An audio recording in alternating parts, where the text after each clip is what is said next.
my name is Samantha Tab, and this is my intro video for EDL 856. The first thing I'm going to talk about is myself personally. So I do have two kids. I have Peyton, who is 5 up here, and he's in kindergarten, and his teacher is my best friend here. And I have Kendall down here, who is 9, and she is in the 4th grade, and I love her teacher too. And we do have a dog named Jameson, who is 6 years old.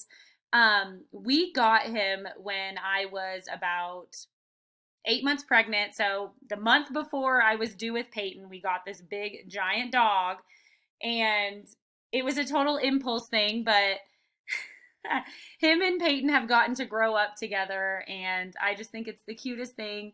And while it was kind of tough then, I'm not gonna lie, I am so grateful that we have a dog that my kids get to grow up with, because I never had that growing up. And I'm so glad that they have that, and they love each other so much. And he's so funny. He'll sit on the couch like this, like literally sit up like a human being. He literally thinks that he's a human, and I think that's the funniest thing about him. A little bit more about us is I'm originally from Alaska, but then moved to Missouri when I was 14. So I'm a huge anything Missouri fan. I'm a huge sports fan. And so we love the Chiefs, obviously. And then we love the Blues, and we do love the Royals. I didn't add a picture on here. And after living in Missouri, we moved to Kansas. And then after that, we currently now live in Colorado. So we are in the mountains any chance that we can get. I snowboard, my kids ski. We have a great time. We love the mountains. We love Colorado. And since we don't have family here, we have made a family with our friends, which I love more than almost anything. These are our best friends here. I work with all of them. They're all teachers at our school.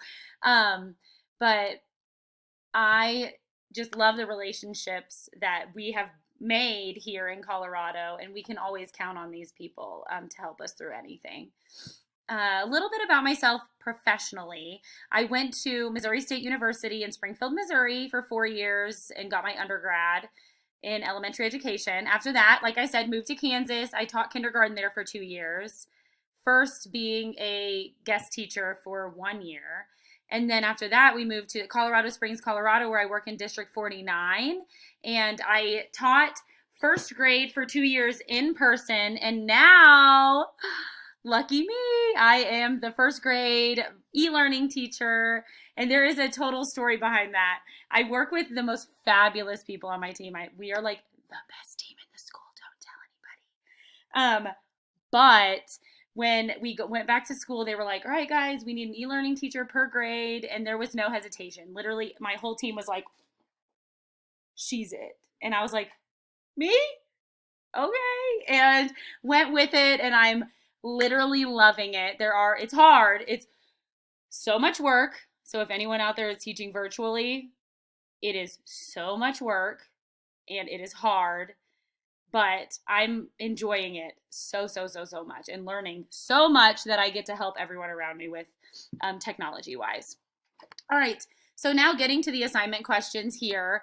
My communication, what do I use? And I ranked them up here. So first, oral. Second, digitally. And then third, written. So oral I put as first because I'm always talking. As the e-learning teacher, I'm always on a Zoom call with students and or their guardians. And I do make phone calls like when necessary, obviously, but most of the time I can just grab them at a Zoom call, or they can ask me questions at a Zoom call. Next would be digital. As the e-learning teacher, I communicate with students digitally, virtually, I guess, on Zoom, on any Google platform, email, and we also use Freckle. I also have a classroom, which I'm horrible. I haven't updated or done anything with it, but I do have it. An Instagram, and then I do have a classroom Twitter page. I feel like I could think of a million other things, but those are the big things that I do digitally in order to like talk to other people. And then written, I'm the e-learning teacher, so really I don't have any written communication that I do other than like writing notes to my teammates. But as far as family and community communication, that I don't write much. The tools that are provided versus I pay for or the school pays for. the things that are provided that are free, any Google platform, Zoom, Blooms, YouTube, Twitter, and Instagram.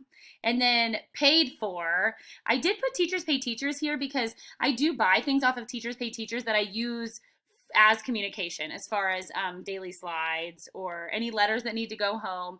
I like things to be aesthetically pleasing, or I'm not as engaged or motivated to do it. So I do use Teachers Pay Teachers a lot to buy, like, some people won't like this, but I do teach first grade, cutesy things.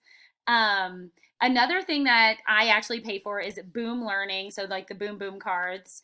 And I know it's not like a direct conversation that I'm having with the students, but it is an engaging activity that communicates with me how they're learning virtually. So I get reports back, and I do think that is also a form of communication. And then also we use Freckle, and that is paid for through the district. Tools that I wish that I had. So I know I put Boom Learning. I just wish I didn't have to pay for it because it is like literally the best as far as virtual learning, of seeing what my kids know. It's fun for them. They're always like, are we doing a Boom card today? Whatever. And they love it. Other things that I wish that I had, and it's not necessarily paid for, but it's blocked through my district, that would enhance my communication skills or enhance my teaching, would be more Google Chrome extensions. I feel like a lot of them are blocked, and I know we have a vetting process, but sometimes that vetting process takes too long, and I just wish that we had more like freedom to use them, and I wish we were, I don't want to say that we're not trusted, but I just wish we had more use of Google extensions.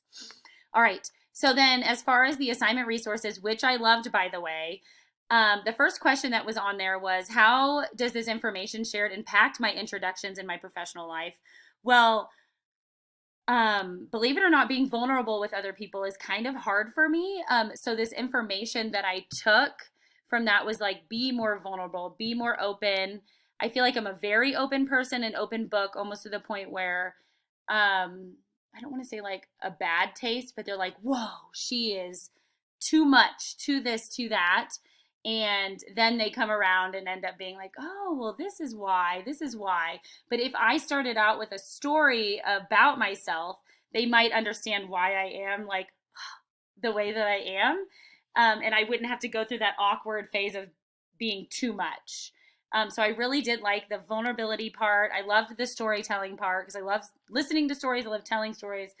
I just loved it, loved it, loved it, loved it. And I know that I need to do better at it. So I did like that part too, reflection. What methods might you use to introduce yourself as a new building leader? Well, being vulnerable. I do know my other building leaders, they aren't as vulnerable. So they're not relatable. It's very hard to relate to them. And so I think it will be important for me to be vulnerable, tell a story of like where I'm coming from. Why do I want to be a building principal? Well, I want to be a building principal because I see a need of X, Y, and Z, or tell a story of sometime when I was a teacher and I really needed a certain type of building leader to help me, and I want to be that person for you all, or something like that. And then, do I follow a set of district strategic policies for communicating effectively? I should have put this on another slide just because I feel like it doesn't go as much with these. But yes, I do. I do have media releases. I am the e-learning teacher, so they did have to sign a media release. I don't put any pictures of students on Instagram or Twitter without a media release. But then I also go as far as, hey, can I put them on this and be specific about it? I know a lot of parents like to follow on the Instagram pages. In the past, I haven't really done Instagram too much this year, but they follow and they like and they do all of that. So that's good. And then as far as like remaining professional in all settings, I feel like I do my best at remaining professional, definitely with parents and students and colleagues. I know that I'm like, woo, like a little too much, but I am a professional in what I say. I'm crazy about how I say it, but I am professional in what I say. So that is good. And I guess my biggest part is making sure that the kids are safe as far as social media and what I'm presenting to them, and I'm following those district policies as far when it comes to kids the most. And then, so I'm going to take this, I'm going to see, hopefully this works. I'm trying to click on my picture to take it off of here. I might just have to move it. I'm so sorry. My standard correlation. So this assignment correlated with the standards of the assignment by allowing us to think about ourselves, reflect on ourselves and how we talk to our families, our students, in the way of oral, written, and digital. And then also, it also allowed us to learn from other educators. So I know that sometimes when I do my assignments, I like to look at other people's videos first to see like what they're doing. And so I really did like to learn from my peers before I created my video, because I did get a lot of really good ideas. I'm like, oh my gosh, I do that. Oh my gosh, I do that. I'm gonna add that in my video. Or I don't do that. I need to start doing that. That sounds like a good idea. So that gave us the opportunity to do that with our peers. The relevance, this assignment is relevant because we're meeting many types of different people almost every single day, and we need to know how to introduce ourselves. It's very important to make a good first impression, or at least tell a story about yourself and where you're coming from, so that if something is off a little bit, they're like, oh, well, this is how it is. And telling a story tells a lot about someone's personality. I know my daughter tells a story and it says a lot about her personality, and my son will tell a story and it says a lot about his personality, and it might not even relate to the story that they're telling, but it's how they're telling the story and the expressions that they're using. And so I think that there is a lot of vulnerability and a lot of importance of storytelling and getting to know people through storytelling. I just love this assignment. And we all want to be remembered and noticed. Everybody wants to be remembered and noticed, and we should always want to try to make memorable first impressions. And I did put that down there. It's easier said than done. It is easier said than done. So I'm going to end off on that part. And then my reflection, this assignment influences my future building leader self by opening my mind to the endless possibilities on how we can introduce ourselves and create a first impression. This allows me to be interesting and be engaging, and it shows that it's okay to open up to other people. So if I'm opening up to my whole staff, I would love for that to create an environment where they can open up to me too. We're not going to tell like deep dark secrets or anything, but we are, I think it's important to like know your building leader as a person and know that they are fun and not all business, but also that we are business too. I'm going to add that there too. Just have fun with it. Introduce yourself. Tell a fun story. Even if it has nothing to do with anything, they're going to be like, what? And they're going to, it will all just come together, okay? It will all just come together, I promise. But I really did enjoy this assignment because it does allow me to know that when I'm saying, hi, I'm Samantha Tab, I teach first grade at Stetson Elementary, like, all right, well, there's a lot more to me that is a lot more interesting than that. And I'm excited to tell everyone about it. So I can't wait to learn from everyone in this class. So there's that. I'm so sorry on the last slide that my video covered up my picture, or my video covered up my words. And now I'll stop being so wordy. Thanks for watching my video.